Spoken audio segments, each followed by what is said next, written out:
Bonsoir à toutes et bonsoir à tous. C'est la suite de l'émission juste avant. Donc, nous sommes avec Daniel Robin et Sarah Whitnam. Bonjour à Bonsoir. tous les deux. Daniel, vous êtes écrivain, vous êtes ufologue, vous avez écrit énormément de livres. Et Sarah, vous êtes, on peut dire, ufologue expérimentatrice, c'est ça? C'est-à-dire que oui, j'ai eu moi-même ma propre expérience, effectivement, ce qui a découlé, ce qui a fait que je me suis intéressée et que j'ai mené des enquêtes de terrain pendant 21 ans et qui a mené jusqu'à la cofondation donc à la Sorbonne en 2023 une grande conférence en fait Eco-Event avec des agents de la divulgation américaine et des pilotes d'avion, notamment il y avait Chris Mellon, Jacques Vallée, il y avait Avi Loeb, de mémoire, il y en avait vraiment beaucoup, il y avait Christian Van Heers, Jacqueline, voilà, des gens Luc Dini, Michael Vaillant, des gens qui peuvent vraiment apporter une certaine crédibilité. Ce qu'on voulait, c'était justement démocratiser le sujet des UAP en France et en Europe afin d'apporter oui, une crédibilité en fait, parce que ça a été démystifié depuis tellement d'années et ridiculisé depuis tellement d'années que c'était important de le faire. Et voilà, on a réussi à le faire. Et ensuite, eh ben voilà, j'ai connu Daniel et puis on a écrit OVNI, Briser le silence. J'ai été aussi 12 ans en mer, j'étais marin pendant 12 ans. Donc voilà, beaucoup d'expérience aussi à ce niveau-là. Et Et Moi, puis, je suis un passionné de ce phénomène depuis l'adolescence, on va dire. Dans les années 2000, j'ai créé l'association OVNI Investigation, donc, qui a eu jusqu'à une centaine de membres. Après, j'ai créé un réseau d'enquête que j'appelais le réseau, hein. Donc, c'était un réseau d'enquêteurs qui était réparti sur l'ensemble du territoire français. Et le but, c'était que lorsqu'il y avait une observation sur un endroit, quelqu'un puisse se déplacer pour faire une enquête et puis faire un rapport sur ce qui avait été observé. Donc, c'était une espèce de réseau de veille qui a fonctionné jusqu'à tout récemment. Alors moi, ma spécialité dans les ovnis, j'ai deux spécialités. C'est les triangles. J'ai écrit un livre, les triangles de la nuit, enquête sur un phénomène inquiétant. Et donc, parce que à partir des années 2000, on a eu énormément de témoignages de témoins qui rapportaient avoir vu des triangles noirs. Triangles noirs, alors de toutes dimensions, euh, avec plusieurs feux. Enfin, c'était vraiment passionnant. Et donc, à partir de tous ces témoignages rassemblés, j'ai écrit ce livre qui, enfin, je ne veux pas me lancer des fleurs, mais c'est une étude assez complète sur ce phénomène qui est très peu traité finalement, les triangles. Et mon deuxième dada, c'est les apparitions de Fatima. Et ce qui s'est passé à Fatima entre 1915 et 1917, et plus particulièrement le 13 octobre 1917 à Fatima, où 70 000 personnes ont vu un disque qui faisait au moins 200 mètres de diamètre, un disque argenté aux arêtes vives qui tournait sur lui-même et qui est venu du ciel, qui s'est approché de la foule, etc. Bon, il y a eu un phénomène absolument extraordinaire à Fatima le 13 octobre 1917. Donc j'ai écrit aussi un livre sur les apparitions de Fatima. Voilà. Et puis le livre avec Sarah. de la danse du soleil. Mhm. Je pense pas que le soleil ait dansé à Fatima, parce que si le soleil avait dansé à Fatima, on serait pas là pour en... Il faut replacer le contexte. On est en 1917, on est au Portugal, dans la campagne, un petit village portugais, avec des gens qui savaient à peine lire et écrire. Donc forcément, ce phénomène des apparitions de Fatima, entre 1915 et 1917, a été assimilé à un phénomène religieux. Pour eux, à l'époque, on ne parlait pas d'ovnis, de pan, d'extraterrestres, de vie extraterrestre, etc. Ça n'existait pas. Ça n'existait pas en 1917, hein. Surtout au Portugal, hein. Donc, ces apparitions de Fatima ont été récupérées par l'Église catholique et c'est devenu des apparitions mariales. C'est-à-dire qu'on a dit, bah oui, parce il y a eu trois témoins qui ont été en contact avec des entités masculines, des entités féminines, et qui ont été assimilés à des anges et à la Vierge Marie. Bon, maintenant, si on va sur Google et qu'on tape Fatima, bah, on fait référence à la Vierge Marie. Alors que lorsqu'on reprend les témoignages des témoins à l'époque, on s'aperçoit qu'ils n'ont pas du tout vu la Vierge Marie. Ils Non, n'ont le pas du soleil. tout vu la Vierge Marie. Mm. Ils ont vu une petite entité qui mesurait 1,10 m, 1,20 m, qui avait une jupe courte et qui avait une espèce de casque ou de panier sur la tête. Donc ça n'avait rien à voir avec la Vierge Marie. Enfin voilà, je développe tous ces thèmes dans mon livre. Et c'est un cas absolument passionnant. Ouais. Mais Mais pour, là, tu nous parles. compléter, Ouais. pardon, pour compléter ce qu'il dit sur les apparitions mariales, etc., on voit bien qu'il y a un lien aussi avec l'ufologie, hein, Ah, de toute complètement, ouais. façon. Ouais, parce que déjà, il y a eu des déclarations qui ont été faites de haut niveau aussi par Danny Sheehan ou d'autres, qui parlent d'apparitions dans l'océan qui seraient près de l'île Guadeloupe. Et Mhm. en sachant aussi qu'à l'île de Guadeloupe, justement, il y a eu une apparition mariale aussi au XVe siècle. Donc, bon, est-ce qu'on peut y faire un lien? C'est possible. En tout cas, on a Diana Pasulka qui étudie la religion, en fait, l'aspect religieux, et qui fait justement le lien entre les UAP et l'histoire des religions. Donc, je trouve ça vraiment assez fascinant, d'où le fait qu'il y ait beaucoup de gens aussi qui pensent qu'on est affaire soit à des anges ou à des démons, quoi. Mm. Parce que, voilà. Et donc, on va parler là de la traque secrète des ovnis par le Pentagone, un livre qui s'appelle Imminent de Luis Elizondo, paru chez Très Daniel. C'est un ancien responsable du programme US d'identification des menaces aérospatiales avancées au ministère de la Défense. On se retrouve tous les trois, puisque finalement, moi, je parle pas anglais et je peux pas l'interviewer. Donc, vous avez, je crois, lu tous les deux ce livre. Et Sarah disait que ce qui l'avait intéressé. Dans le livre, il y a beaucoup de choses qui m'ont intéressée, évidemment, mais c'est vrai, le fait qu'ils aient récupéré du matériel biologique et qu'il ait eu entre les mains un des implants, en fait. C'est ça qui m'a le plus intéressé dans le livre. Mais après, il y a beaucoup, beaucoup d'éléments qui sont très intéressants. Après, ce qui est le plus compliqué, je dirais, c'est d'essayer de délier un petit peu ce qu'il en est, c'est-à-dire entre le projet, le programme ATIP, le programme ASAP, etc. Tout ça. Donc, si vous voulez bien, je peux donner un peu Ouais. l'explication de ce que c'est pour que les gens puissent mieux comprendre en fait, de ce dont il est question. Donc, en fait, si vous voulez, déjà, tout a commencé en 2017 concernant cette divulgation américaine, je parle bien, hein, parce que concernant les UAP, ça date de bien plus longtemps que ça.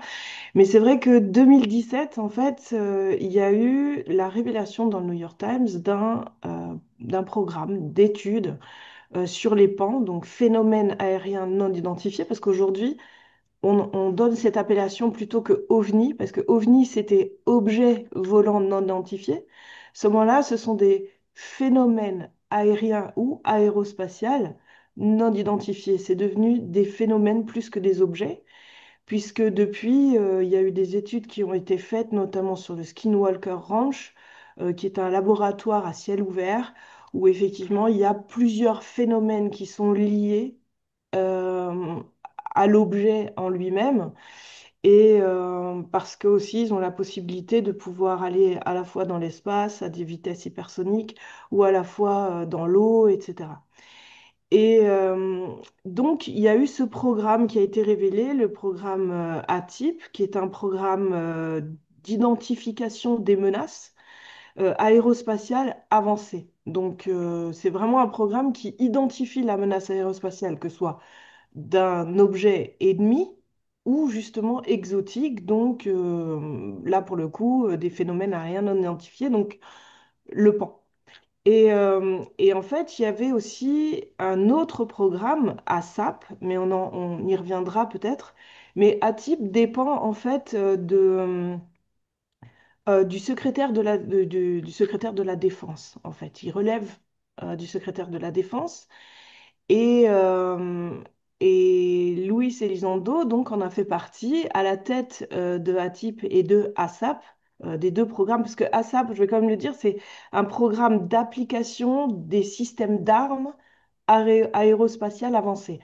Donc lui, il dépend du sous-secrétaire en fait de la Défense. Il faut savoir que le secrétaire de la Défense, c'est extrêmement élevé parce que ça, juste au-dessus, il y a le président de la République, le président des USA, Des pardon. États-Unis. Pas de la République, non. Là, je me vois en France. Et effectivement, le sous-secrétaire, en fait, de, de la Défense, c'est plus en lien avec les services de renseignement. Donc, parce que là, ASAP, puisque c'est en lien avec le programme d'application de systèmes d'armes aérospatiales avancées, c'est beaucoup plus une opération, on va dire, des renseignements. Puisque là, on part vraiment dans la spécificité de ce que sont ces engins et il y a des équipes de scientifiques tels que Alputov, qui était ingénieur, donc un ingénieur Physicien, électricien, mais aussi physicien aussi, oui, théoricien, physicien et surtout en théori- parapsychologie. Il a été connu pour ses travaux sur la physique des lasers, la recherche sur la visualisation à distance, donc ce qu'on appelle le remote viewing, et la remote théorie viewing. aussi sur l'énergie du point zéro. Donc voilà, c'était vraiment des scientifiques de très haut niveau, comme Eric Davis aussi, astrophysicien, et scientifiques de haut niveau qui avaient des accréditations pour en fait avoir accès à des habilitations ultra top secret. Et donc cette équipe au sein d'ASAP travaillait donc sur des systèmes d'armement mais travaillait donc sur 38 rapports qui avaient été faits, notamment sur des recherches sur ces engins, ces PAN, en fait, ces UAP. Et notamment, Eric Davis travaillait par exemple, pour donner un exemple, sur des moteurs de distorsion extra interdimensionnels. Donc c'est quand même pas rien. Ils avaient plusieurs programmes comme ça sur lesquels ils travaillaient. Donc, ils avaient quand même des connaissances extrêmement avancées euh, sur le type d'engin ou de pan qui survolent en fait comme on appelle ça, les zones militaires et puis les pays et le ciel aérien, etc. Tout ça. Donc, c'est vraiment ASAP, c'est beaucoup plus. Ça a duré que 5 ans, on va dire à peu près. Tandis que Atip continue encore aujourd'hui, ça faut le savoir. Atip a tout simplement changé de nom aujourd'hui avec un nouveau responsable. À l'époque, le responsable des équipes Atip, c'était Luis Elizondo. Mais en fait, il y avait aussi Jay Stratton. Et Jay Stratton, en fait, était à la tête à la fois de Atip et de ASAP. Donc, c'était un peu le patron de Luis Elizondo, mais il y avait aussi Dr Lakatsky. Il y avait plusieurs personnes de la CIA, par exemple. Jay Stratton, lui, il était analyste senior au bureau du renseignement naval. C'était un centre de renseignement opérationnel au Nimitz. Et là, on va en venir. C'est-à-dire que donc en 2019, c'est là qu'on voit pour la première fois Luis Elizondo, puisqu'il va permettre de sortir une vidéo concernant le survol d'un tic-tac autour du Nimitz, qui est donc un des navires de guerre, hein, porte-avions oui, Nucléaire, nucléaire porte-avions nucléaire. américain. Et donc, Dave Fravor, qui était l'un des pilotes, a pu filmer et voir au radar un de ces objets, un de ces tic-tac. Et c'est ça qui a permis, en fait, En fait, Luis Elizondo a pu sortir cette vidéo grâce à l'aide. Enfin, ça fait beaucoup de noms qui Oui. sortent. Ouais, J'espère que les gens vont pouvoir s'y retrouver. Mais en tout cas, en tous les cas, ce que j'essaye de dire, c'est simplement que, voilà, il y avait ces deux programmes qui travaillaient en coordination ensemble. ASAP a été fermé, il a duré 5 ans, donc sur ses recherches avancées. ASAP travaillait en sous-traitance aussi, ils avaient sous-traité Bass, qui est de Bigelow Aerospace, donc un milliardaire qui travaille dans l'aérospatial. Et effectivement, ils ont pu travailler avec le NEEDS aussi, parce que c'est compliqué, hein. Parce que c'est vrai que, comment dire, Robert Bigelow avait donc créé le NEEDS qui permettait de travailler sur le Skinwalker Ranch, un ranch qu'il a acheté et qu'ils ont pu étudier pendant environ 20 ans avec les meilleurs spécialistes et les scientifiques. Et ASAP, donc, euh, sous-traiter base pour pouvoir obtenir des analyses et travailler avec des scientifiques pour essayer de comprendre le phénomène qui se produisait au Skinwalker Ranch. Donc, c'est pour vous expliquer à quel point c'est compliqué en fait de s'y retrouver parce que, il y a tellement de noms de programmes. Là, je vous en ai donné deux, trois, quatre même avec Bass et Needs, mais il y en a encore bien d'autres. Et à chaque fois, en plus, ils changent de nom. Donc, c'est là toute la complexité de l'affaire. Mais on s'y retrouve quand même. Bon, alors, moi j'ai fait une recherche sur Internet. Existe-t-il une véritable preuve des ovnis? La réponse a été, il existe quelques observations documentées par les historiens romains datant d'environ 2000 ans, aussi crédibles que l'existence de Zeus. Plus de 95% des observations d'OVNI maintenant peuvent être écartées. Ça peut être des avions militaires, des étoiles, des planètes, des météores, des fusées éclairantes, des ballons météorologiques, des canulars, etc.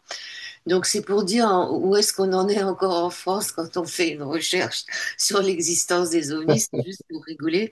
Ce que j'ai trouvé aussi, c'est que le mot Elizondo en basque, ça veut dire bonne église. Et c'est important parce que il nous raconte sa vie et quelque part c'est un croyant.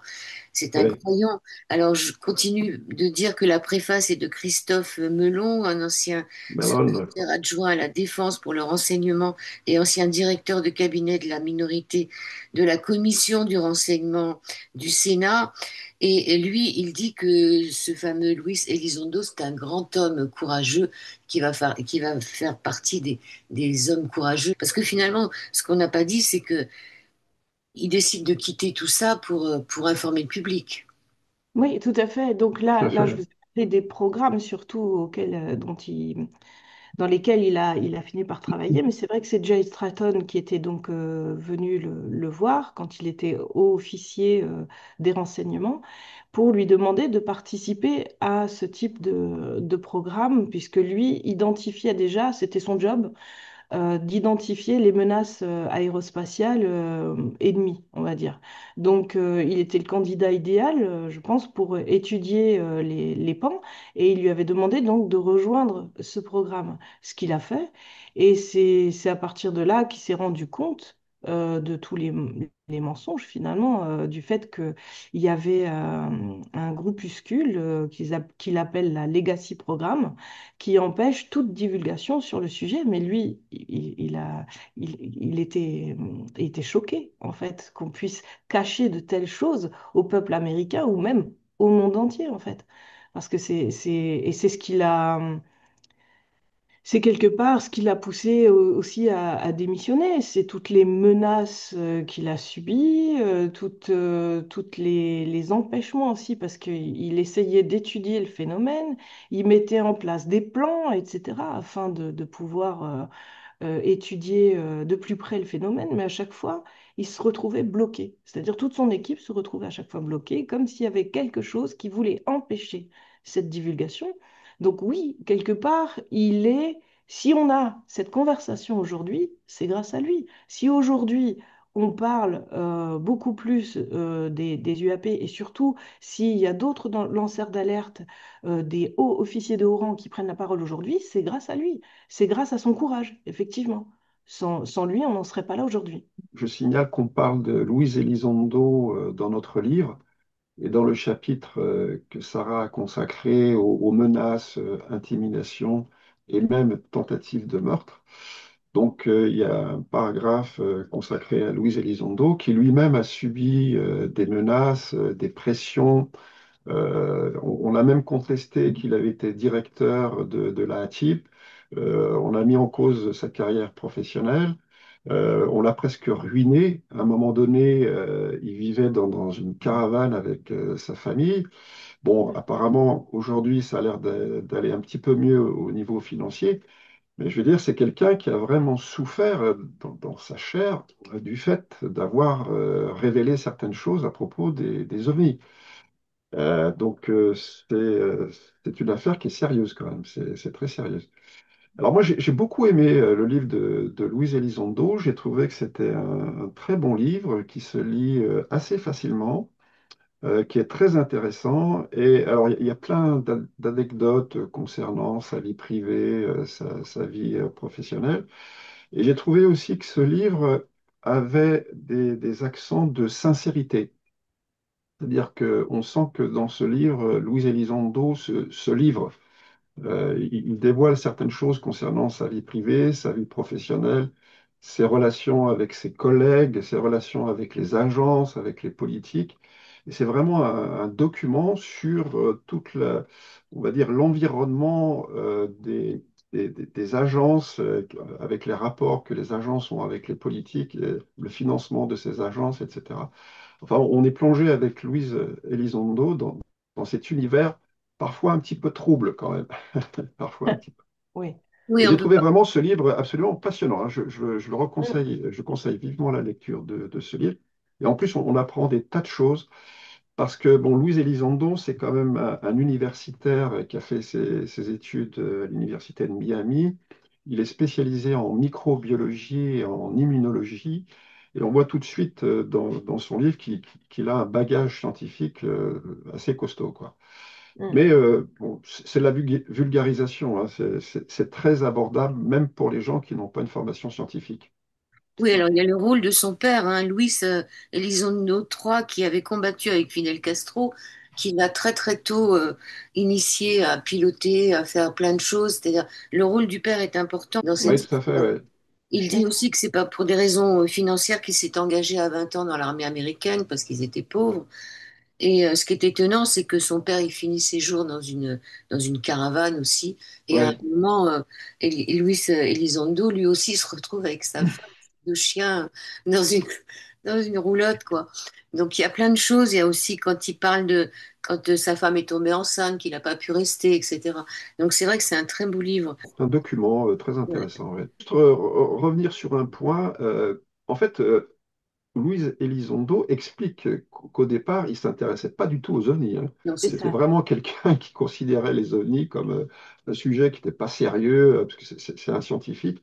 Et puis, bon, on l'a contacté pour participer à un programme. Et là, il s'est rendu compte que, bah, en fait, il se passait vraiment des choses assez extraordinaires. Et ça, on le voit au fur et à mesure qu'on lit le livre.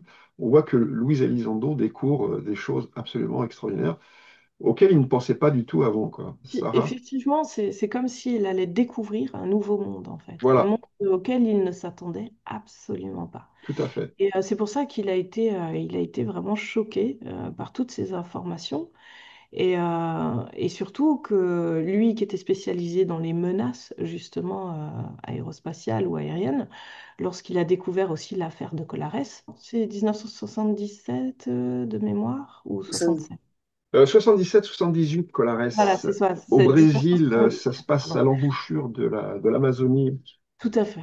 Et en fait, c'est vrai il va donc découvrir un aspect plutôt dangereux de ces phénomènes. Notamment, il va découvrir que beaucoup de personnes au sein de ces tribus ont été blessées, ont subi des brûlures, des prélèvements sanguins aussi, donc on fait de l'anémie. Il y a 10 personnes qui sont décédées des suites de ce phénomène. Donc on se retrouve donc face à des engins qui vont survoler tout un village en pleine Amazonie. Et les gens vont donc subir des attaques, littéralement, de ces engins qui vont lancer des faisceaux lumineux qui vont traverser les toits. Donc, ils n'ont même pas de quoi s'abriter, finalement, ils n'y arrivent pas. Et donc, ils vont se retrouver acculés face à une menace venant du ciel et subir énormément de dommages physiologiques et corporels, ce qui est assez perturbant en soi quand quand on vraiment on connaît cette affaire. Ouais, Et c'est vrai qu'il y a eu beaucoup d'orbes. Alors des orbes de différentes couleurs. Et on les retrouve aussi, ces orbes, au Skinwalker Ranch, donc un ranch de l'Utah, dans lequel il y a énormément de phénomènes de ce type, et notamment des orbes de différentes couleurs. Donc on peut retrouver des orbes, comme il le dit d'ailleurs dans le livre, Luis Elizondo, donc blancs, généralement c'est les blancs qu'on voit le plus souvent. On a les jaunes aussi, les oranges, Les puis bleus. les rouges. Alors on sait que les rouges peuvent toute la créer la couleur. panique. Récemment, j'avais... sur UAP Show, on avait parlé avec Tristan Routier, donc un anthropologue qui s'intéresse au sujet des UAP en Afrique, qui parlait de boules rouges qui avaient poursuivi donc une personne. Donc les boules rouges généralement sont assez menaçantes puisqu'au Skinwalker Ranch, les rouges, elles sèment la panique en fait auprès des bovins par exemple. Et on a aussi donc les boules vertes. Alors là, Luis Elizondo, il parle effectivement de boules vertes qu'il a vues lui-même traverser les murs de chez lui à partir du moment où il a travaillé donc pour ATIP, le programme d'identification des menaces aérospatiales avancées. Il a effectivement lui-même eu des visites d'orbes vertes qui traversaient donc les murs de sa maison. Sa femme, très sceptique jusqu'à présent, à ce moment-là, les a vus elle-même, ainsi que ses enfants dehors en jouant dans le jardin. Donc en fait, et ensuite on a les boules bleues. Alors les boules bleues, vraisemblablement, sont les plus dangereuses parce qu'à partir du moment, parfois elles peuvent passer du blanc au bleu. Et lorsqu'elles deviennent bleues, elles sont beaucoup plus agressives. Au Skinwalker Ranch, on apprend qu'elles peuvent forcer quelqu'un à s'agenouiller, en fait, qu'elles les paralysent et qu'elle induit une peur absolument énorme.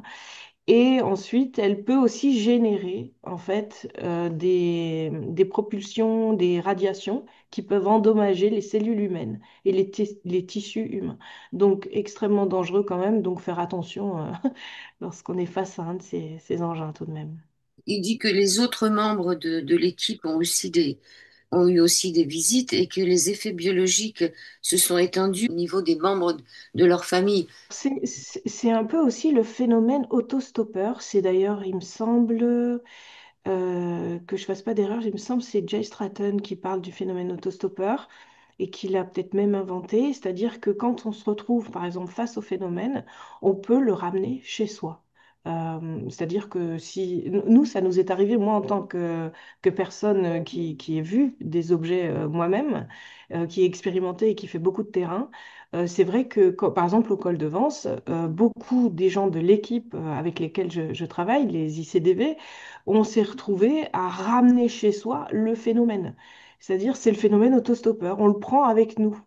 Et donc, effectivement, quand on travaille sur le sujet des UAP, on peut parfois ramener le phénomène chez soi, comme s'il y avait une espèce de curiosité du phénomène, à vouloir savoir qui on est, à nous surveiller, à veiller, etc. Donc, du fait que lui et son équipe aient travaillé en fait sur ce phénomène, avec le programme ATIP, forcément, il a ramené chez lui le phénomène qui est venu surveiller un petit peu ses faits et ses gestes. C'est une supposition en tout cas, mais le phénomène autostoppeur est réel. La supposition qu'ils veulent en savoir plus sur la personne qui enquête, peut-être que c'est le cas, oui. Je voudrais juste revenir sur l'affaire de Colares. Ouais. Mm. C'est une affaire qui est quand même très intéressante et très perturbante. Moi, ça m'a un petit peu perturbé parce qu'en fait, bon, j'ai toujours cru que les intelligences qui pilotaient les UAP ou les OVNI étaient plutôt soit bienveillantes, soit indifférentes. Et là, on a un cas qui montre que ben, les UAP peuvent être dangereux et agressifs. C'est-à-dire que, ils ont envoyé des rayons lumineux, alors on peut supposer que c'est des rayons laser, qui ont vraiment causé des dommages physiques très importants sur les personnes qui recevaient ces rayons. Donc moi, ça m'a perturbé. Je me suis dit, peut-être que les PAN, les UAP ou les intelligences qui pilotent ces UAP ne sont pas aussi bienveillantes et aussi indifférentes que ça. D'ailleurs, dans le livre de Louise Elizondo formule une hypothèse à la fin de son livre qui est quand même assez pessimiste. Et lui, il Mm. dit que tout ce que montrent les manifestations des PAN ressemble à ce qu'il appelle une IPB, c'est-à-dire à une préparation initiale de champ de bataille. Préparation initiale de champ de bataille, ça veut dire que, en fait, les PAN préparerait, alors c'est la conclusion à laquelle il est parvenu, une espèce d'invasion. Et pour l'instant, ils nous étudient, ils étudient nos systèmes de défense, ils étudient notre biologie, ils étudient notre société, et ça serait en prévision peut-être d'une invasion qui pourrait peut-être venir assez rapidement, d'où peut-être le sens qu'on peut donner au titre de son livre, imminent. Alors, il laisse planer le flou sur le sens qu'on peut donner à imminent, mais imminent, peut-être que ça pourrait être une invasion qui pourrait être imminente. Et je pense qu'il ne faut pas exclure cette hypothèse, Et à puisque Colares, Luis Elizondo, il la formule clairement dans les derniers chapitres de son livre. Mm. à Colares, il y a eu aussi des animaux morts, c'est-à-dire ils ne s'en prenaient pas Les qu'aux hommes, animaux, il y a eu aussi des les animaux. animaux, ouais. Oui, tout à fait, oui.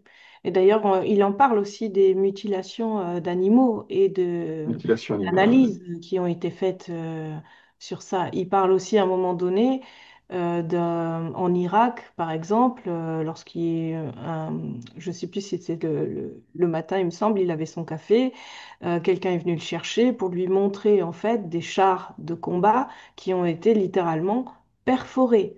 Mais quand je dis perforé, c'était un parfait cylindre qui ne s'explique pas, parce que ce sont des blindés quand même hyper avancés, qui ne se percent pas comme ça. Du moins, ils n'ont pas la connaissance de ce type de technologie qui puisse perforer un de D'ailleurs, il y a deux blindés qui ont été perforés dans ce sens. Tout à fait. Et Alors, donc, est-ce que Colares est une parenthèse, on va dire, exceptionnelle, ou est-ce que ça trahit peut-être quelque chose de la psychologie des intelligences qui seraient derrière les UAP ou les OVNI? tout Pour à fait. l'instant, pour l'instant, c'est difficile de conclure. Moi, j'ai toujours pensé, bon, j'ai beaucoup fait d'enquêtes sur le terrain, j'ai beaucoup rencontré de témoins. Je n'ai eu aucun cas de témoins qui ont été agressés par un ovni, hein. Même lorsque les observations étaient très rapprochées, lorsqu'il y avait contact psychique entre l'ovni et le témoin, il n'y a jamais eu d'agression physique. Les témoins n'ont Au contraire, souvent les témoins disaient oh, c'était fantastique, c'était merveilleux, c'était une très belle expérience. Vraiment, j'aimerais revivre ce genre d'expérience. Donc, on est tout à fait à l'autre bout du spectre, on est très loin de Colares. Alors, est-ce que ce sont, là aussi, on peut se poser des questions, est-ce que ce sont des ethnies ou des races différentes? Parce qu'on peut aussi penser qu'il n'y a pas qu'une seule ethnie ou race qui visite notre planète. Il y en a qui pourraient être très, très bienveillantes et puis d'autres qui seraient peut-être plus agressives. Oui, à Colares, en tous les cas, ça a été traité d'hystérie collective et le gouvernement brésilien a dissimulé l'affaire. Oui, tout à fait, oui. Et il y a encore des cas, hein, pas à Colares même, mais il y a encore des cas en 2016, en 2014, où effectivement il y a eu, alors il y a moins d'incidents puisque maintenant ils ne font que scanner les visages ils envoient des rayons laser qui traversent les toits et scannent le visage des gens. On en parle d'ailleurs dans notre tome 1 du livre OVNI, briser le silence. Et c'est vrai que en 2016, il y a eu un seul incident où justement une des personnes de la tribu Vera est sortie donc avec un fusil pour tirer sur l'objet et l'objet a répondu en fait et la personne a été hospitalisée d'urgence. Tout à fait. Donc Qui va nous parler du cercle de fondamentalistes religieux, l'élite Collins ou Colin, je ne sais pas comment on dit. La colline Zélite, oui, alors on sait très peu de choses sur la colline Zélite. On parle de fondamentalistes religieux qui sont infiltrés au sein du Pentagone et qui estime que tout ce qui est en rapport avec le phénomène est en fait de la, des- relève de la démonologie, donc seraient des démons. Et donc là, on rentre dans l'aspect religieux. Mais bon, c'est pas la première fois que j'entends cet aspect religieux, parce il y a beaucoup de gens au sein du Pentagone, certes, mais aussi dans les universités ou même au sein du Vatican, qui pensent qu'il y a un lien avec des anges ou des démons. C'est vrai que quand on étudie, par exemple, ou quand on connaît bien l'affaire du Skinwalker Ranch, on voit que ces phénomènes sont paranormaux, quelque part. Et il y a énormément d'études qui ont été faites sur le sujet au Pentagone. Il y a des programmes qui avaient été mis en place sur des recherches concernant l'occultisme et concernant euh, l'aspect paranormal du phénomène. Maintenant, il est vrai que souvent, ça s'est avéré plus négatif qu'autre chose de ce point de vue-là. Et donc forcément, beaucoup de gens de la colline Zélite, justement, pensent qu'on a affaire à des démons et qu'il vaut mieux pas s'y intéresser et donc sont contre la divulgation des UAP. Pour revenir sur ces fondamentalistes, ce qui paraît complètement aberrant, et qui a beaucoup choqué d'ailleurs Luis Elizondo, et il en parle dans son livre, parce Mm, qu'il se dit que, bon, au sommet de la hiérarchie des États-Unis, que ce soit dans les armées ou même dans les sphères politiques, il y a des gens qui pensent que bon, les ovnis pourraient être la manifestation de démons et qui mm, ont toujours la Bible sous le bras et qui citent des passages de la Bible. D'ailleurs, à un moment donné, il rencontre, alors, je ne sais plus si c'est un homme politique ou un haut gradé, et il lui dit, il pose la question à Louise Elizondo, est-ce que vous avez lu la Bible? Est-ce que vous avez lu la Bible? Alors, Louise Elizondo, oui, mais... Donc pour eux, la Bible, c'est vraiment le texte de référence et c'est une grille de lecture de la réalité. Alors ça paraît complètement contradictoire parce que bon, on pense que les États-Unis, c'est une puissance militaire, scientifique, technologique, etc. Et au sommet de cette puissance, il y a des gens qui pensent comme nous, on pensait au Moyen Âge, quoi, tu vois. mm. Donc ça, c'est très étrange ce qui se passe là-bas, c'est très étrange. Il ne faut pas oublier aussi que Donald Trump a été élu grâce aussi aux fondamentalistes, qui sont très très puissants aux États-Unis, très très puissants. Tout à fait. Oui, ben, en tous les cas, Luis Elizondo, il a fréquenté dans sa jeunesse les trois religions, on peut dire, donc il est quand même assez Oui, dans la spiritualité, donc ça le... oui, il le dit clairement d'ailleurs, qu'il est spirituel. Ouais. Mais ça l'a tout de même surpris parce que c'est vrai que c'est quand même pas anodin quand on est justement dans les renseignements d'avoir des gens qui puissent être influencés par une croyance ou par des religions. On se dirait plutôt Après, qu'ils sont bon, censés être neutres. qu'on soit croyant, bon, moi, ça ne me gêne pas, qu'on Non, soit bien chrétien, sûr. bouddhiste ou musulman, et le fait qu'on applique cette grille de lecture pour gérer le monde, en quelque sorte, hein, Mm. avec les anges et les démons d'un côté, ça paraît très étrange. Ça paraît très étrange quand même. Ça pose question. Ouais, mais ça pose question sur un tas de choses qui se passent en ce moment sur la Terre, hein. Les effets biologiques dus au pan, qui peut parler des implants, sont-ils délibérés ou une conséquence de leur technologie? Il y a des effets. Je commence et je te Oui, laisserai vas-y, oui, peut-être. vas-y, oui. C'est vrai que Luis Elizondo parle d'un plan. Ce qu'il dit, c'est que il semble être recouvert de tissus humains qui permettent justement à l'implant de pouvoir s'adapter au corps humain. Et en fait, l'implant va bouger hein, quand Oui, le c'est ça, oui. chirurgien. C'est ce que je voulais dire. Ouais, le chirurgien, pardon. Bah alors je te laisse le dire. Oui, oui, non, non, mais c'est ce que je voulais dire. En fait, c'est très étrange chez un plan. On se demande si c'est des êtres vivants, des êtres biomécaniques ou si c'est des systèmes totalement automatiques. Ils ont une particularité qui est quand même extrêmement étrange. C'est quand on essaye de les capturer en quelque sorte, hein, ils passent à travers les tissus Mm. à travers les tissus. Alors normalement, il devrait créer des liaisons dans les tissus, dans les muscles. Or, il ne se passe rien. Il se déplace dans les tissus humains. Normalement, ça devrait causer des dégâts dans le corps humain, il ne se passe rien. Donc c'est vraiment très étrange chez Et ces en implants. plus, selon les dires de Luis Elizondo, lorsque le chirurgien a retiré l'un d'eux, il a eu un instinct de survie, en fait. Oui, C'est comme s'il avait réagi instinctivement, comme quoi il allait se retrouver en danger, et donc a couru littéralement, s'est déplacé sur le chirurgien c'est pour essayer de se sauver, en fait. tout à fait, Donc tout à là, fait. on est vraiment dans quelque chose de quasiment biologique, mais Et comment ayant... ça s'est terminé alors? Il l'explique pas. Il On l'explique m'a pas. Je dit pense que qu'ils l'ont récupéré. Après, c'est vrai que il y a eu plusieurs implants hein, qui ont été récupérés sur des officiers, sur des militaires, sur des gens aussi qui se trouvaient sur le Skinwalker Ranch qui avaient ce type d'implant. Donc, il y a des analyses qui ont été faites. Maintenant, on n'a pas forcément les résultats. Là, dans le livre, il explique qu'il est question justement d'un enrobage de tissu humain qui va le rendre indétectable par le corps lui-même. Mais pour que Ouais. un de ces implants puisse se déplacer sous la peau sans endommager les organes ou les vaisseaux sanguins, c'est quand même assez incroyable. Ça rejoint aussi un peu la façon dont se déplacent les pans dans l'atmosphère terrestre. Ils Ouais, sont ce qu'on appelle transmédiumniques, c'est-à-dire qu'ils sont aussi à l'aise dans l'espace, dans l'air que dans l'eau. Et tout par à fait. exemple, il y a eu des observations, lorsque les pans, par exemple, viennent de la haute atmosphère, plongent dans l'eau, il n'y a pas d'éclaboussure. Il n'y a pas Non. de... Bon, si on jette un caillou dans l'eau, il y a des ondes et l'eau bouge.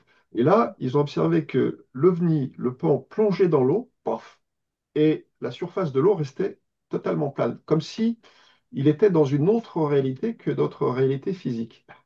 Ça, c'est assez étrange. L'implant, on a l'impression qu'il est un peu comme ça, c'est-à-dire comme s'il se déplaçait dans une autre réalité qui dépasse la réalité physique dans laquelle on est, nous.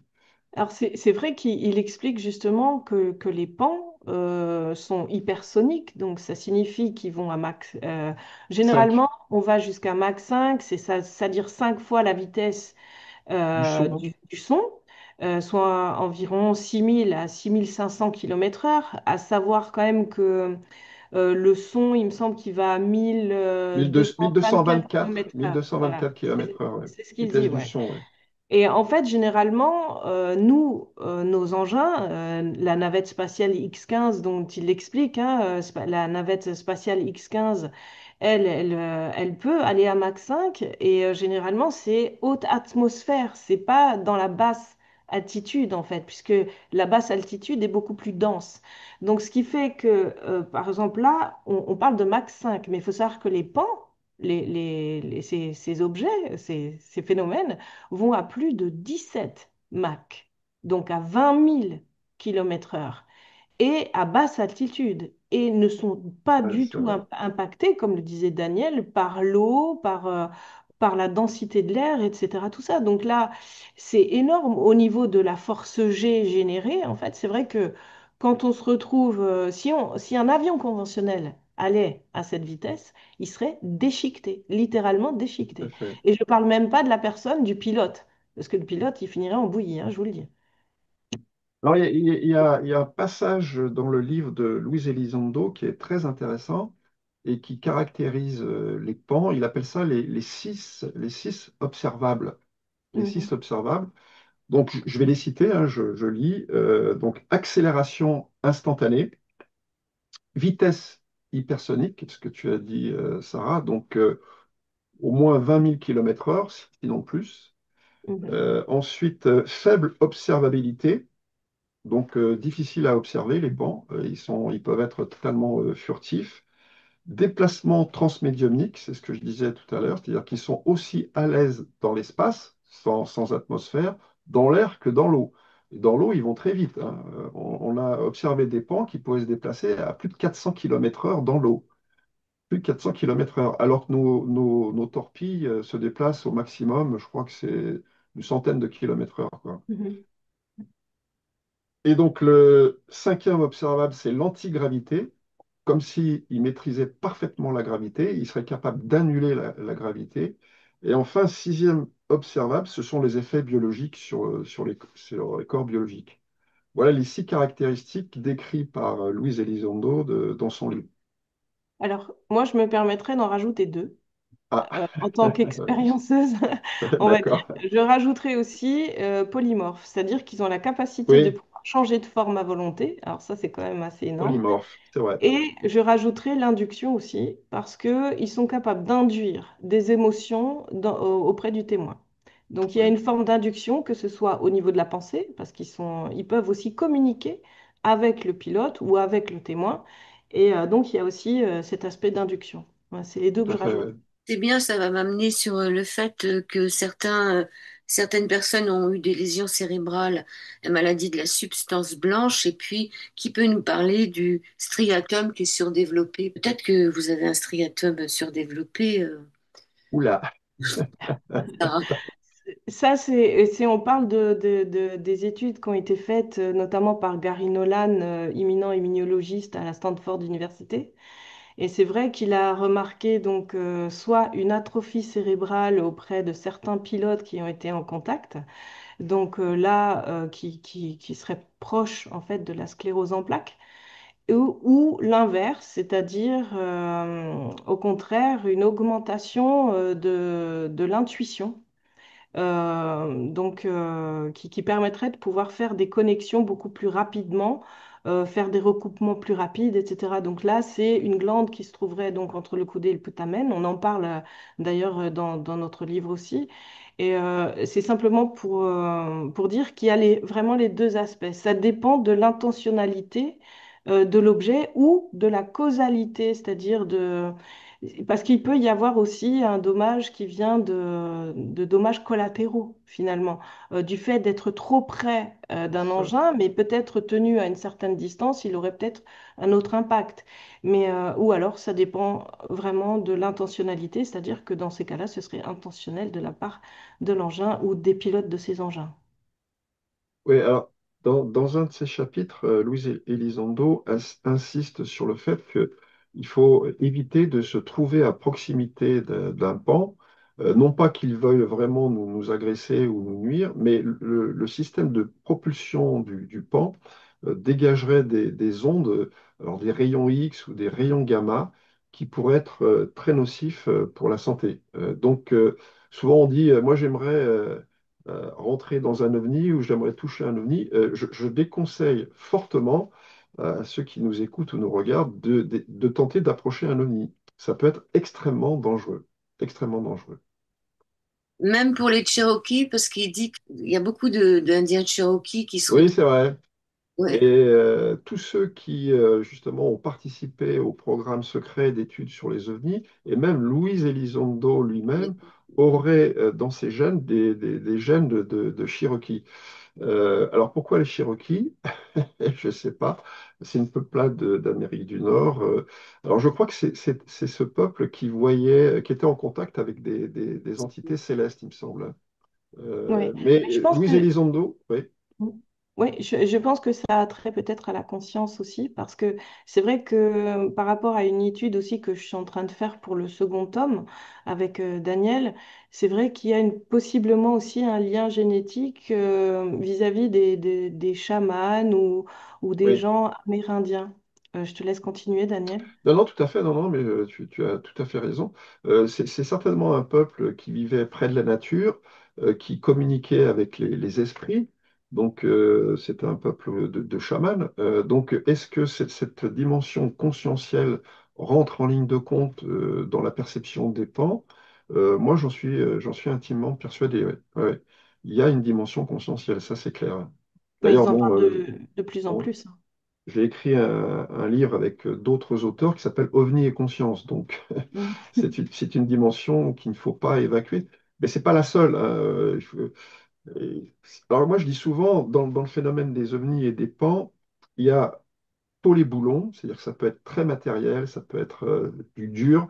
Et puis, il y a aussi, à l'autre bout, ça peut être conscientiel, psychique, etc. En fait, les ovnis se déplacent dans tout le spectre de la réalité, qui peut Mm. être très matériel ou plus subtil.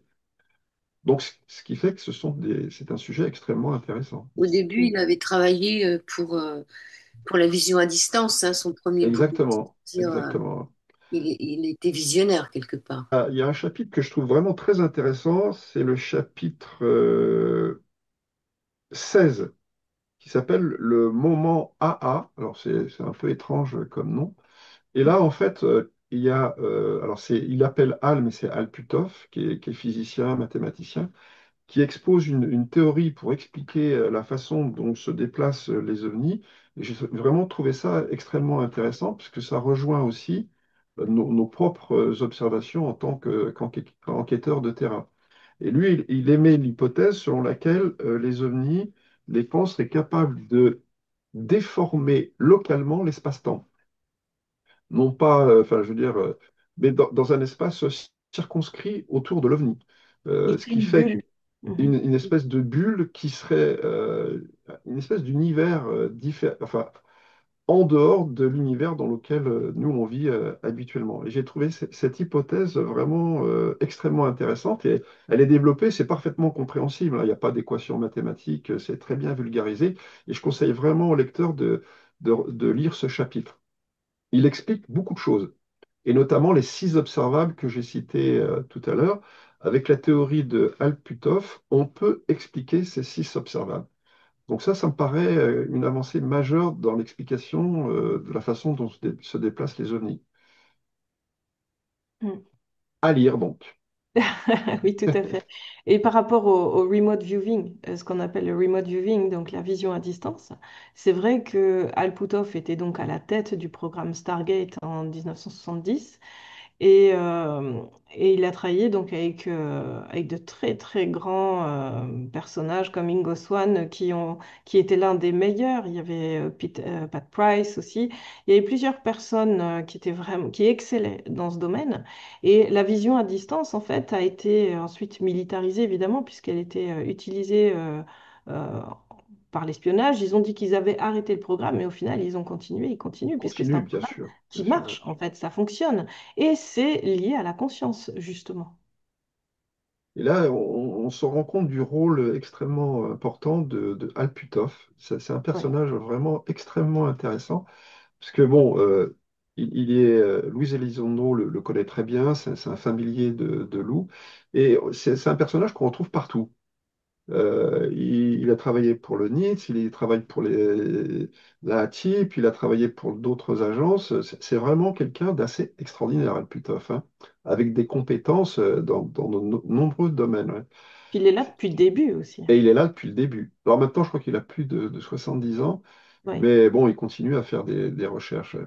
Oui, donc il y a énormément de sujets abordés dans ce livre. On le suit jusqu'au moment où il va déménager, il va même être suivi à un moment, hein. Je veux dire, ça, quand il donne sa démission, ça plaît pas à tout le monde. Ouais. Mm. Oui, bien sûr, parce que justement, il avait quand même accès à des connaissances assez importantes. Donc, il y a tout de suite ils ont tout de suite vu un danger au fait qu'il démissionne et qu'il puisse parler, justement. Et je pense qu'il a parlé pour se protéger quelque part. Oui. Parce que le fait de parler publiquement, et c'est d'ailleurs ce qu'a fait David Grush et ce que font d'autres lanceurs d'alerte, ils ont tellement de pression et leur vie peut être en danger que pour eux, la sécurité, c'est de parler publiquement. Et le fait de parler publiquement, de se dévoiler, ça leur donne une certaine forme de sécurité quand même. Oui, il parle à des journalistes, après il rencontre un chanteur. Tom Homme de DeLonge, l'ombre, oui. ouais, bah ça c'est l'épisode de la création de To the Star Academy, hein. Il explique comment ça s'est passé dans les derniers chapitres du livre. Il a rencontré c'est comment il s'appelait? Sim Sullivan, Jim Jim Simmons, oui. Sullivan, Chris Mellon. Après, d'ailleurs, il était très étonné qu'on fasse rentrer dans ce programme un chanteur. Je dis, mais pourquoi est-ce qu'on on fait rentrer un chanteur? Après, c'est pas si idiot que ça, parce que le chanteur, il peut toucher des couches de la population, des adolescents, des jeunes, etc. C'est parce qu'il Euh, cherchait, excuse-moi, juste pour dire, oui, c'est vas-y. parce qu'il cherchait en fait une plateforme publique quelque Oui, c'est part. ça, tout à fait. Il Ouais. voulait vraiment atteindre le public général. Donc, Tout à fait, ouais. Donc, c'était finalement une bonne stratégie. Mais apparemment, bon, tout ce Star Academy est un stand-by maintenant, hein. On n'entend plus beaucoup parler, hein. C'est un peu tombé dans l'oubli, hein. Non, parce qu'ils ont découvert qu'ils avaient d'autres moyens finalement de pouvoir... ils avaient leur propre plateforme et donc la possibilité de pouvoir divulguer au travers de leur propre plateforme, notamment à travers News Nation et puis il y a eu la Soul Foundation. Ils ont Oui. pu créer d'autres organismes qui étaient peut-être un petit peu plus... euh, comment dire, beaucoup plus utile quelque part. Parce que c'est vrai que l'autre côté, il y avait un côté peut-être business aussi avec TTS, Hey, qui pouvait porter préjudice à la divulgation, puisque c'était une plateforme qui était aussi pour, notamment pour des films, des documentaires, etc. Tout ça. Donc, ils voulaient justement faire en sorte que de rester ils ne cherchent pas à faire de l'argent, on va dire. Ils ne cherchent Non, pas non, à, je à pense s'autofinancer ou que... quoi que ce soit. Donc, ils avaient besoin de plateformes beaucoup plus neutres de ce point de vue-là. Mais Je pense que il ouais. a été réembauché là finalement, non? Réembauché, enfin il retravaille un peu. Bah, il est patriote, hein, il restera à jamais un grand patriote de son pays, il adore son pays. Donc, si on lui demande de continuer à travailler en ce sens, mais en sachant que il va pas travailler à l'encontre de la divulgation, puisque c'est ce qu'il veut, lui. Il a démissionné pour ça, pour divulguer. Donc il va plutôt s'allier avec des gens qui sont dans cette mouvance. Oui, Et puis donc, il y a eu des lois qui sont passées au Sénat, c'est-à-dire ils ont effectivement essayé de travailler sur la législation, faire en sorte justement que le Congrès soit mis au courant, puisque les membres du Congrès n'étaient pas au courant de ces programmes d'études. Ils l'ont découvert pour certains. Ils l'ont découvert pour certains et c'est vrai que ça a été un peu un choc pour les membres du Congrès, du fait aussi qu'il y a un support tel que Chris Mellon, parce qu'il vient quand même d'une très grande famille déjà, d'une dynastie qui date du XVIIIe siècle, famille de banquiers notamment, mais c'est aussi quelqu'un qui a travaillé en tant que sous-secrétaire d'État sous Bush et Clinton. Donc, il a déjà un pied, on va dire, dans tous ces domaines. Il a été 20 ans en renseignement. Il connaît un petit peu tous les fils, etc. et toutes les choses les personnes à qui parler, comment procéder, etc. Donc, il a été un soutien, il est toujours un très grand soutien pour cette divulgation et en ce qui concerne les lois, afin de pouvoir aussi comment dire, protéger les lanceurs d'alerte, parce que c'est vrai que ils pourraient se mettre en porte-à-faux avec la sécurité nationale et se retrouver emprisonnés. Donc, le Oui. fait de les faire témoigner sous serment à une audition, par exemple, les protège aussi d'une certaine façon. Puis là, ils témoignent sous serment quand même, hein. Ils savent tous qu'ils peuvent aller en prison. Donc, généralement, ce qui est dit est plutôt vrai. Ils risquent pas de raconter des mensonges au sein d'une audition pareille, devant les membres du Congrès et devant la nation entière. Ah, je voudrais juste citer une phrase du livre de Louise Elizondo. C'est Louise Elizondo qui parle et dit: Je sentais maintenant au plus profond de moi que le secret pour le secret était finalement une idée obsolète qui pouvait faire plus de mal que de bien. Donc, pour Louise Elizondo, en fait, sa mission, qu'il considère être sa mission, c'est de parler à un public aussi large que possible pour que les populations soient informées de ce qui se passe. Parce qu'il pense que si un jour il y a une manifestation du phénomène OVNI ou des pans de grande ampleur, il pourrait y avoir des espèces de panique dans la population. Et donc, lui, il pense qu'il faudrait préparer les gens à la présence, une présence exogène, une intelligence étrangère sur notre planète. Et je trouve qu'il a parfaitement raison. Au Mm, lieu de maintenir un secret absolu sur tout ce qui a trait au pan, on devrait informer le public d'une façon complète. tout à fait. Ça me paraît évident Parce que pour imaginez éviter qu'il y ait des... pardon, imaginez qu'il y ait des phénomènes qui débarquent d'un seul coup. C'est... Bah oui, c'est ça. S'il y a une manifestation de grande ampleur, bon, imaginons, bon, c'est déjà arrivé, hein. C'est déjà arrivé. Bon, Mm. il y a pas eu de panique dans les populations, mais on peut imaginer quelque chose de vraiment de très grande ampleur. Plusieurs vaisseaux qui se positionnent au-dessus de la Maison-Blanche, de l'Élysée ou d'autres. Il faudra expliquer aux populations ce qui se passe. Et là, on serait dans l'urgence. Donc, il vaut mieux préparer que les gens prennent conscience de ce qui se passe.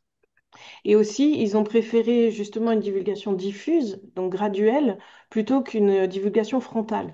Parce que c'est pareil, il faudrait répondre à des questions, il faudrait répondre à des questions où ils n'ont peut-être même pas de réponse d'ailleurs sur certaines questions que les Oui, gens pourraient peut-être. poser. Donc ça compliquerait énormément les choses, une divulgation frontale. Tandis que là, si elle est diffuse, graduelle, l'idée passe au travers de la population, comme quoi nous ne sommes pas seuls, parce que c'est ça qui ressort de la divulgation finalement, Tout c'est à que nous ne fait, sommes tout pas à fait. seuls, et qu'en plus, il est question d'une intelligence non humaine. Et, c'est pas juste des objets de rétro-ingénierie. Oui, En juillet 1952, il y a eu un vol au-dessus de la Maison Blanche, plus de 100 témoins, plus de... 2 nuits de suite, il y Ouais, a eu des survols je crois, d'une vingtaine d'objets, 2 nuits de suite, au-dessus de la oui. Maison-Blanche. Et justement, Détectés par les radars, il y a eu des avions qui ont été envoyés pour les poursuivre. Donc, bon, les états-majors, l'armée américaine, les services de renseignement savent très bien ce qui se passe. Ils oui, savent très bien ce et qui se passe. je rebondirai là-dessus pour dire aussi qu'ils ne sont pas, c'est-à-dire qu'ils ne sont pas sous contrôle finalement, Non, parce que vraisemblablement ces phénomènes ont des capacités hors normes qui fait que c'est eux qui décident quand ils se montrent ou c'est eux qui ont le contrôle tout à finalement. fait, Donc exactement. à partir de là, n'ayant pas le contrôle les États-Unis ou les grandes puissances n'ayant pas le contrôle sur eux, il faut bien qu'ils puissent prévenir une partie de l'humanité de Tout ce à qui fait, se oui. passe. Parce que, encore une fois, c'est pas eux qui décident de quand ces phénomènes Ah oui, le décideront de phénomène se est montrer complètement publiquement. indépendant. Alors, Voilà, Louise Elizondo explique dans son livre qu'ils avaient essayé de mettre au point un plan pour essayer de piéger les ovnis.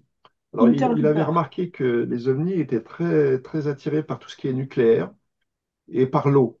Alors, ils Mm. avaient imaginé un plan dans lequel ils mettraient alors, au large des États-Unis un porte-avions nucléaire, d'autres bateaux à propulsion nucléaire, des sous-marins nucléaires, en espérant que les ovnis viendraient et il y aurait des capteurs, on pourrait les filmer et les enregistrer. Et finalement, il avait fait, je trouve que cette proposition est assez intéressante, et apparemment, c'est tombé à l'eau parce que au sein du gouvernement, au sein des agences, il y a une résistance. Il y a une résistance, et Louise Elizondo le dit clairement, il y a certaines personnes qui ne veulent pas que certaines choses se sachent. Il y a vraiment une résistance importante, ouais. Et Surtout c'est du point dommage. de vue technologique, puisque justement il y a de la ingénierie, c'est-à-dire qu'ils ont récupéré ces engins et de là a découlé des nouvelles découvertes. Et, il y a des enjeux économiques et militaires et ils veulent garder la main sur ces technologies avancées, en fait. C'est ce qu'on essaye d'expliquer dans notre livre, pourquoi Ouais. cette résistance, pourquoi cette non-divulgation, pourquoi est-ce qu'on ne parle pas franchement aux populations? Parce qu'il y a des enjeux technologiques et que la première nation qui mettra la main sur cette technologie deviendra maîtresse du monde, parce que c'est une technologie qui surpasse tout ce qu'on sait faire actuellement sur notre planète. Mais Absolument. c'est des motifs qui sont pas très moraux, hein. j'en reviens à juillet 52, parce que quand même, ça date, 52, avec le vol au-dessus de la Maison Blanche. Ils pensaient que c'était les Russes qui survolaient pour essayer de... Et qu'en vérité, c'était un truc à hot dog qui était en dessous. Moi, j'ai trouvé ça très drôle. Un hot dog. Bon, il y a eu Ouais. plusieurs hypothèses pour expliquer ce qui s'était passé en 52 au-dessus de Washington et du Capitole, hein, c'était au-dessus du Capitole.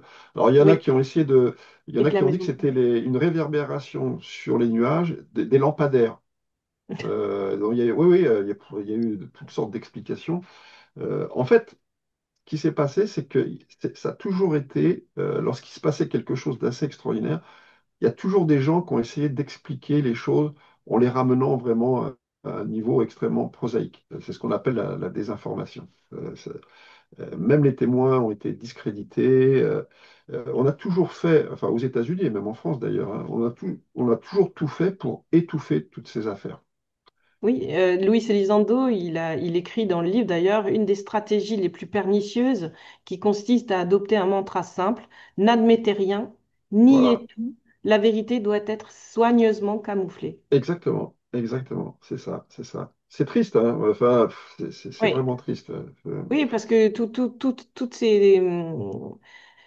toutes ces technologies qui sont développées, hyper avancées, elles pourraient servir à l'humanité en fin de compte. Elles pourraient, pour le bien de l'humanité, pour le bien commun. Alors que Exactement, là, c'est uniquement militarisé. exactement, Et exactement.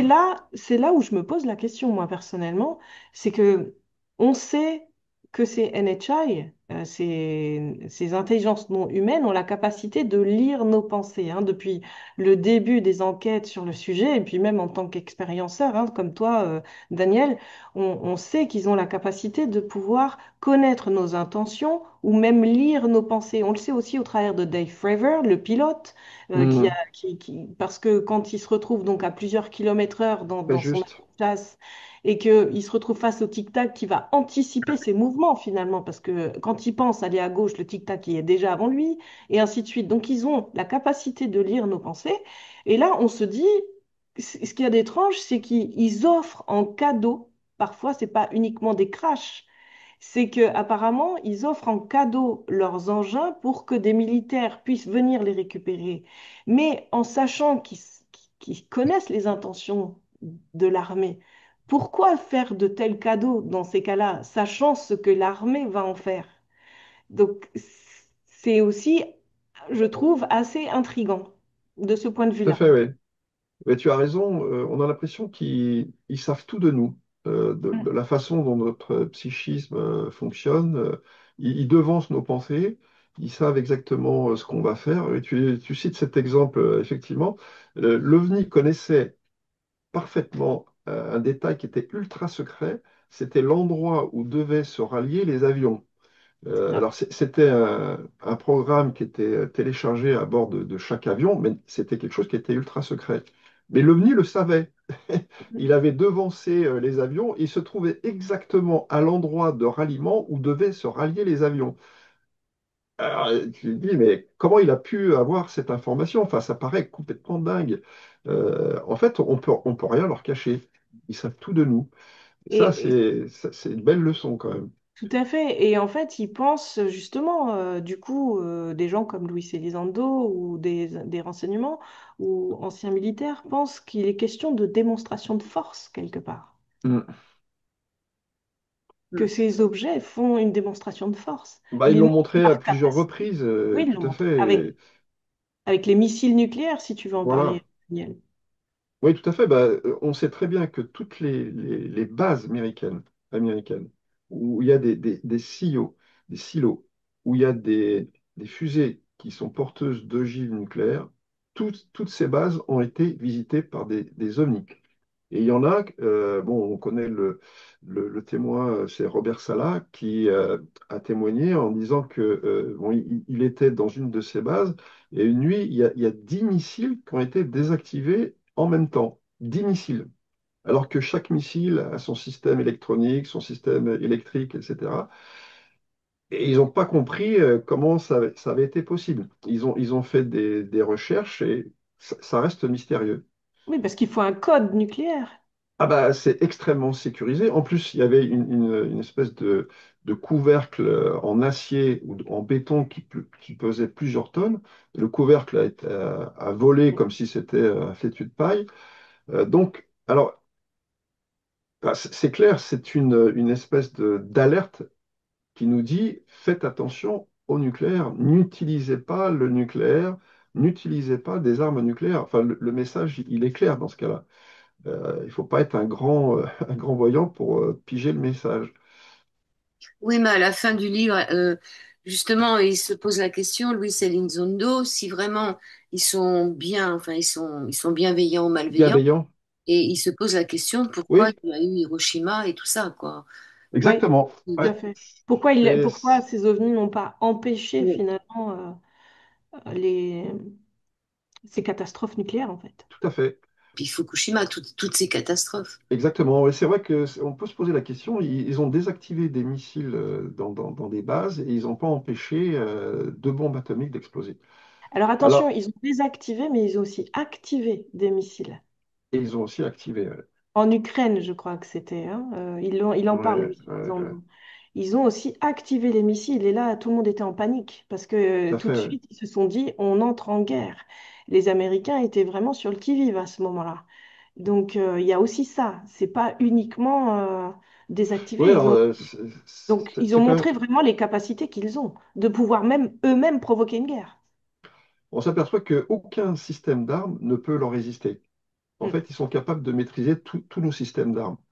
Donc ça pose vraiment question, quoi. Il faut vraiment qu'on se remette en question, hein.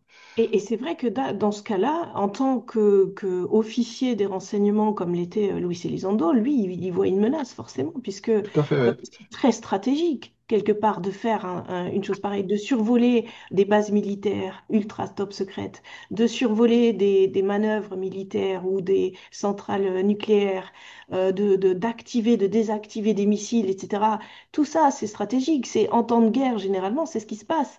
Il va y avoir des survols d'avions ou de drones qui vont survoler des points stratégiques. D'ailleurs, on a eu l'affaire des drones aussi.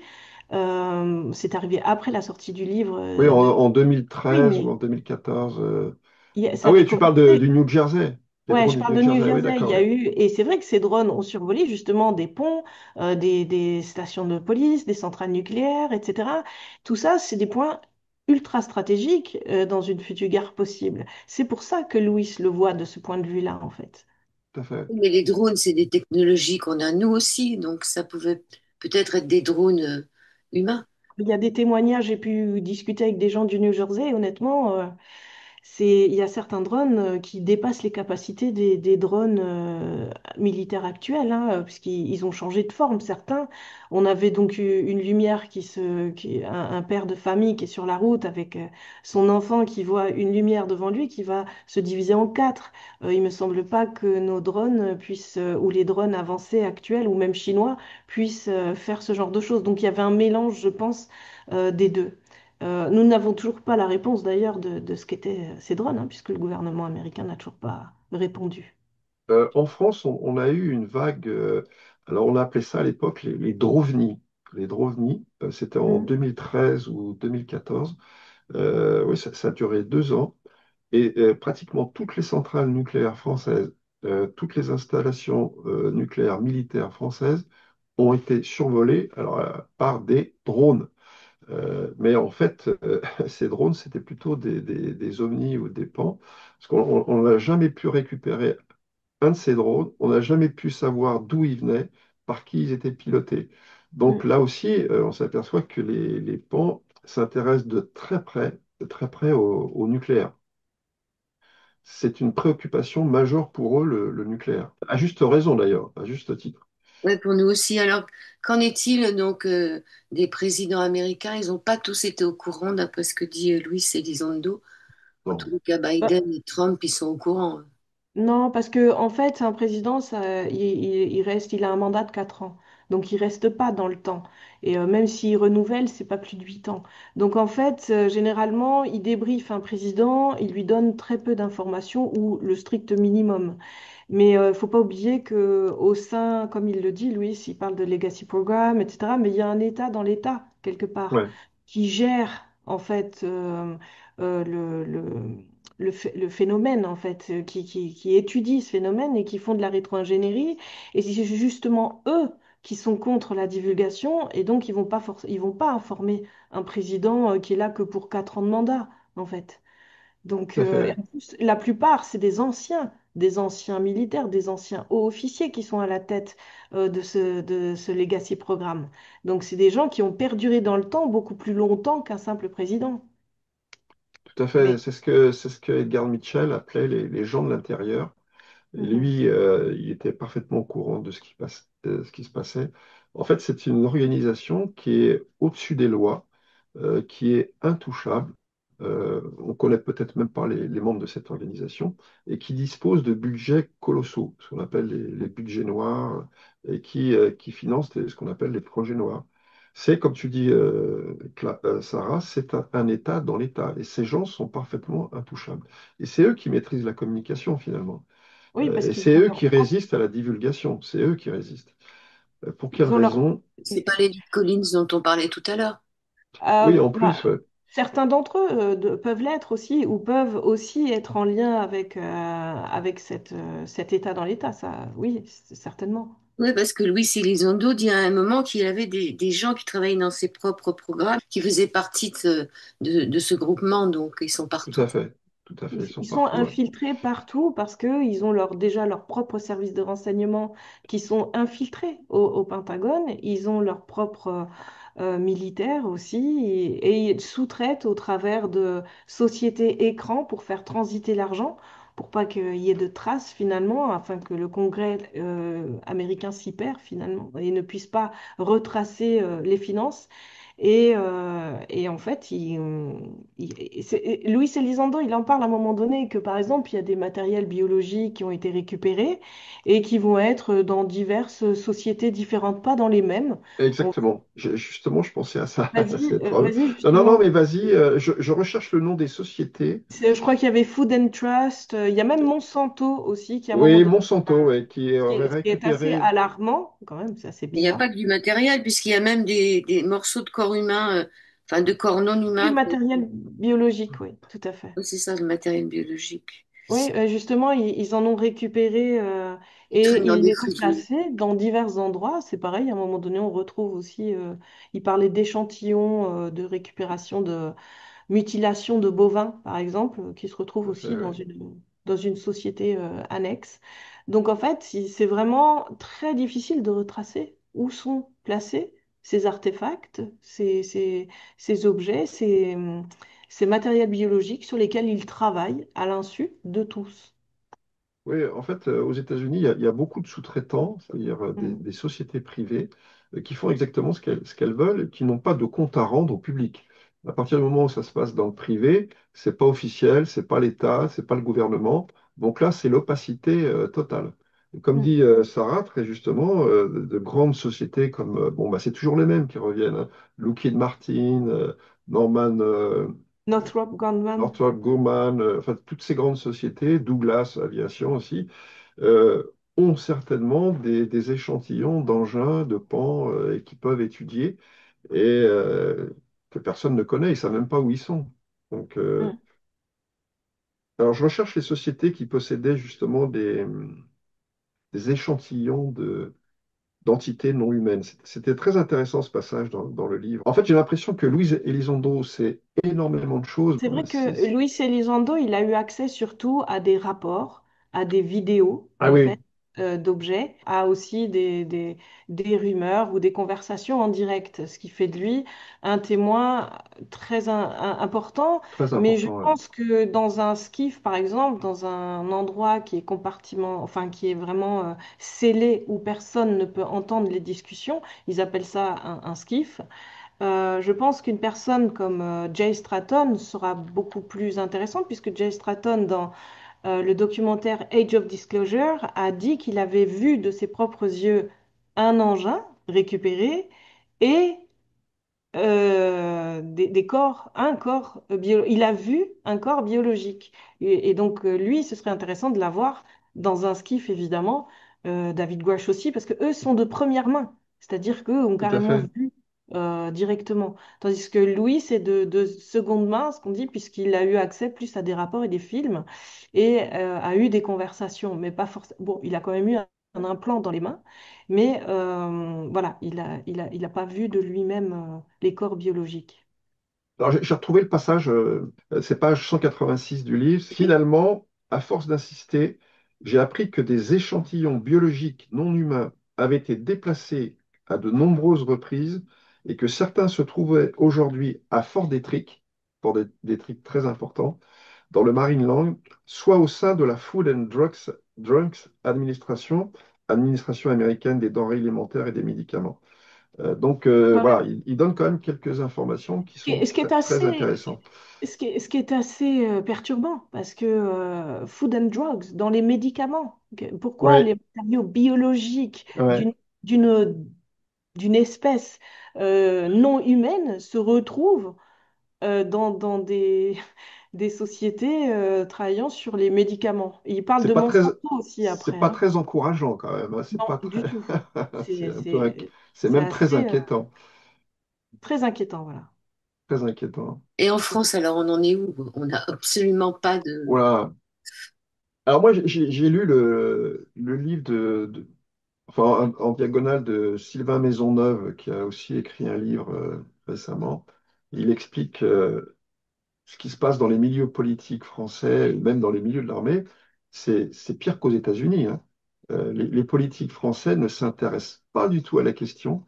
Dès qu'on commence à leur parler d'OVNI, ils ont les cheveux qui se dressent sur la tête, même les scientifiques en France. Et pas, d'après Sylvain Maisonneuve, même les militaires seraient à peine au courant de ce qui se passe. Alors là, je suis un petit peu plus sceptique. Je pense qu'en Mm. France, Ouais. certains milieux militaires du renseignement savent beaucoup de choses. On a fait notre livre sur essayer de bâtir un pont entre l'ufologie américaine et l'ufologie française pour que les Français prennent conscience de ce qui se passe aux États-Unis. Et c'est très important en ce moment ce qui se passe aux États-Unis. Je pense qu'en Europe, d'une façon générale, et en France en particulier, il y a certains milieux, bon, nous on les connaît un petit peu avec Sarah, bon, des gens comme Luc Guigny, Jacques Vallée, etc. Bon, et bon, c'est ceux qui sont connus, mais il y a ceux qui ne sont pas connus. Et je pense qu'il y a Mhm. des gens qui sont très bien informés en France et qui savent à quoi s'en tenir concernant les ovnis. Les ovnis, en 1999, on a eu le rapport Cometa, qui avait été fait par des ingénieurs de l'armement, des généraux. Donc là, bon, c'est un rapport qui est très important, hein. Et bon, alors ça n'a pas eu, ça a eu aucun impact en France, hein. Le rapport Cometa, ça a été un bide total. Personne n'en a parlé. Comme s'il y avait eu une chape de plomb sur ce rapport.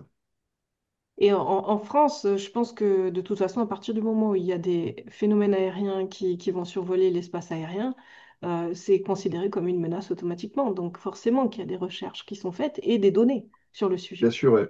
Et nous, alors, avec Sarah, on connaît un cas qui s'est déroulé en 74. Bon, on peut pas trop en parler. Bon, en ce moment, il y a une enquête qui est faite sur ce cas.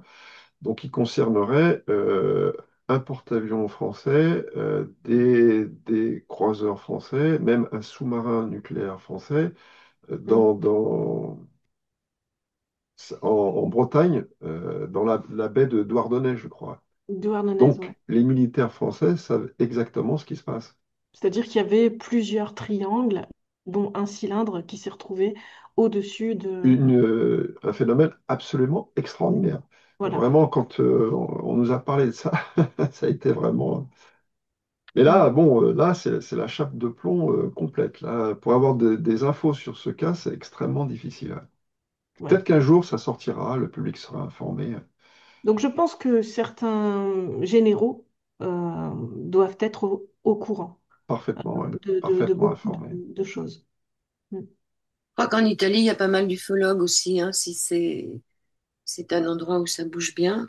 Bah, notamment, surtout que le premier engin, enfin l'un des premiers engins récupérés par les USA, c'était en Italie, à Magenta, en 1933. Ouais, Donc l'Italie joue aussi un rôle majeur dans cette divulgation et dans la recherche et les études sur le tout à fait. phénomène. Et toute l'Europe, en fait, hein, même l'Allemagne, etc. Mais L'Angleterre aussi. L'Angleterre, il y a beaucoup oui, de bah, choses. l'Angleterre fait partie des Five Eyes, qui sont les cinq pays alliés concernant la récupération d'objets ennemis ou potentiellement exotiques aussi, qui sont donc le Canada, le Royaume-Uni, la Nouvelle-Zélande, l'Australie et les USA. C'est les cinq alliés.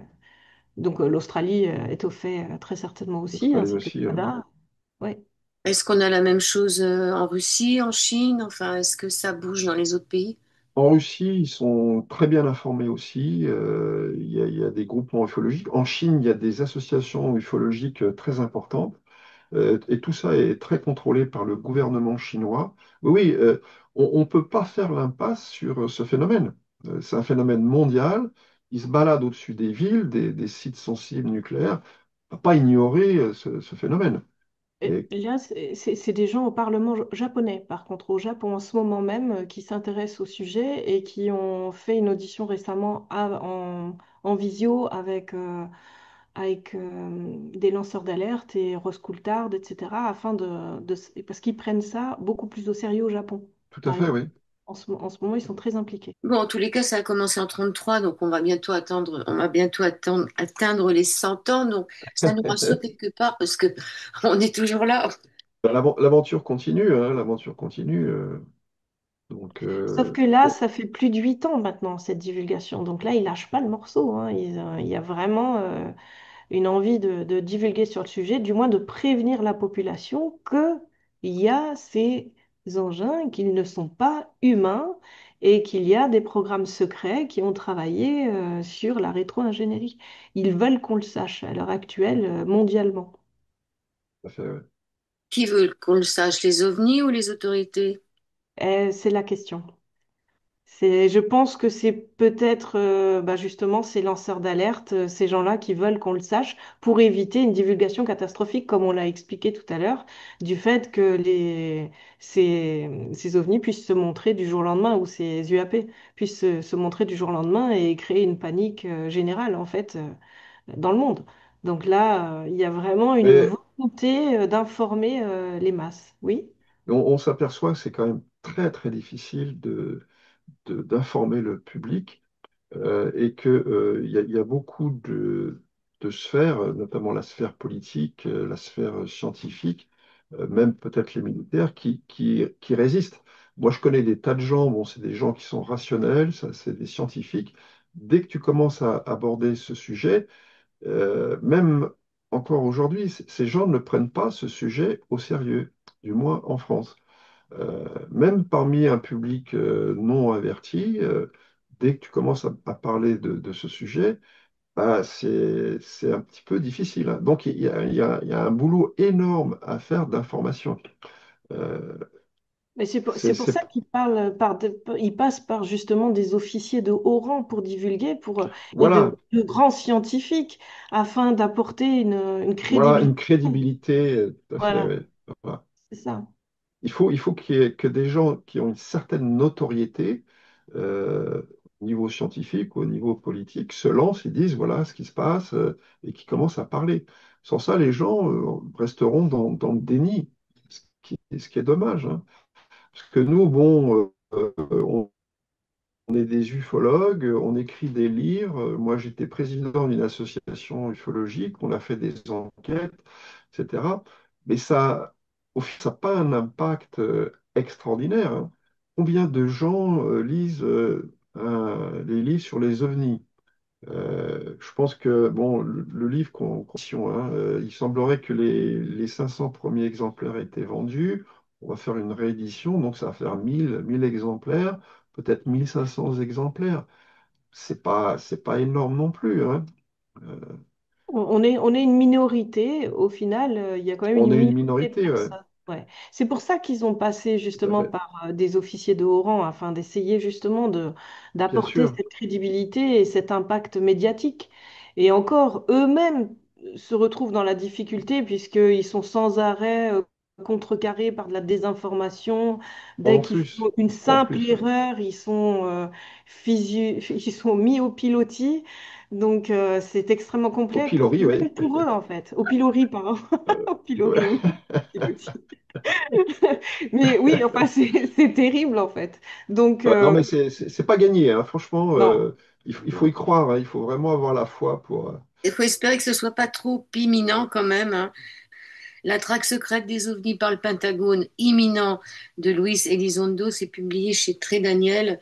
Et je remercie Sarah Wittenheim et Robin Daniel. Je vous remercie. Merci, Merci à vous. merci.